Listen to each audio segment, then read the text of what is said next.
তোমাদের এতজন নাচ গান করতে বলেছে এখানে? তোমাদের জন্য ছেলেমেয়েরা নিচে পড়াশোনা করতে পারছে না। এটা ভদ্রলোকের বাড়ি না বার রেস্টুরেন্ট? আর জয়, ছি, মদ খেয়ে মাতলামি করছো? দুধ দিয়ে সব কালসাপ পুষেছে। লজ্জা করে না তোমার? যে বাড়িতে তুমি থাকো, যে বাড়িতে তুমি খাও, সে বাড়ির মান সম্মান এভাবে নষ্ট করছো?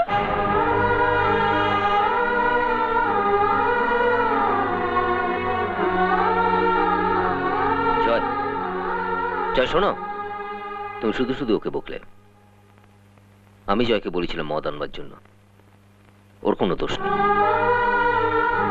আমি মদ খেয়েছি, কিন্তু ওকে বারবার বলা সত্ত্বেও ও কিন্তু খায়নি। তার কারণ তুমি তো মদ খাওয়া পছন্দ করো না।